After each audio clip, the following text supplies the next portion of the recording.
The world of the ocean is a vast land that sustains not only the financial welfare of many, but it's a land that we depend on for our physical well-being.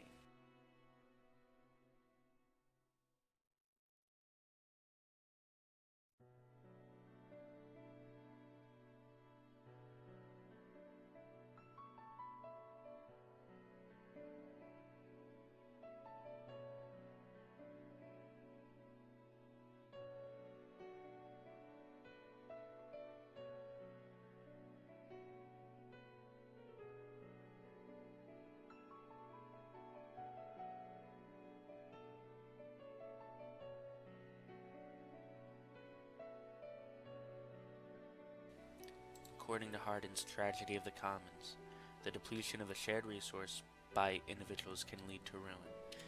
Even when parties act rationally according to each one's self-interest, disaster in the long run is likely.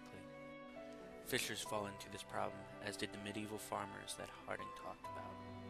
After all, fishermen are all cultivating the fields of the ocean for the same cash crop, fish. The fate of the farmers was the loss of fertile soil in the commons, and thus through overexploitation, many farmers lost work and their livelihoods.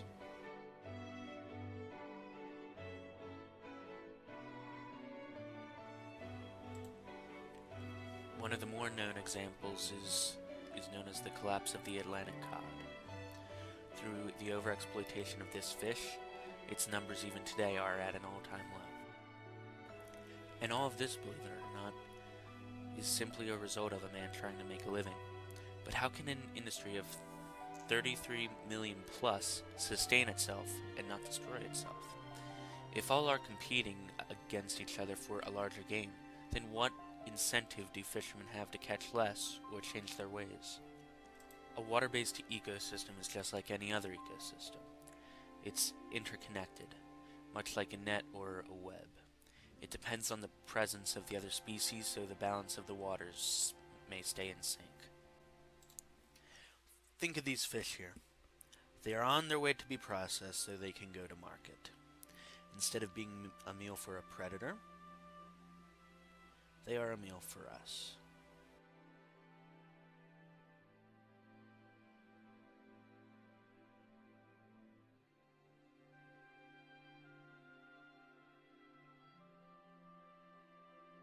What we see here is a type of fishing known as bottom scraping. While it's a way of getting fish for money, it absolutely destroys the coral reefs down on the ocean floor that many fish and other species need for shelter.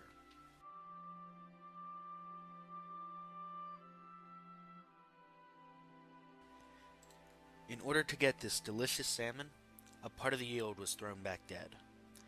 A fish's life ended for consumption purposes. Only no consumption actually takes place. Overfishing is undiscriminating. You can't simply farm a given area for a single species of fish. There's no way in practice today that segregates the fish out as we intend.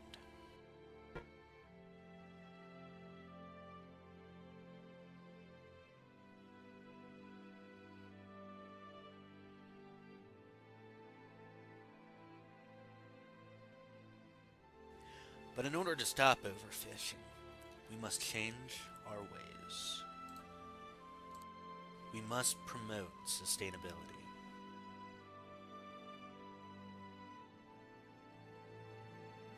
Fishermen have been intentionally limiting their yields, catching only what they need to stay in business and not being overzealous with their catches. However, this isn't quite enough.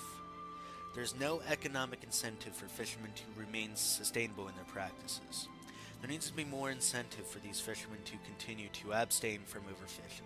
Catch shares have been discussed as a possible solution, and grant boats rights to only fish what they are permitted to catch from their catch share area. Any additional yield or any fishing from any other area of the seas will be regarded as unlawful and a criminal offense. Another possibility is the use of no-fish zones. It has been said that fish inside of these no-fish zones multiply 4 times as fast as fish in normal fishing areas. To help the cause, there's a few things you can do. You can buy sustainable fish and help support policy that saves us from overfishing in any way. Every vote and every dollar counts. Let's keep our seas beautiful, healthy, and an asset to everyone for the years to come.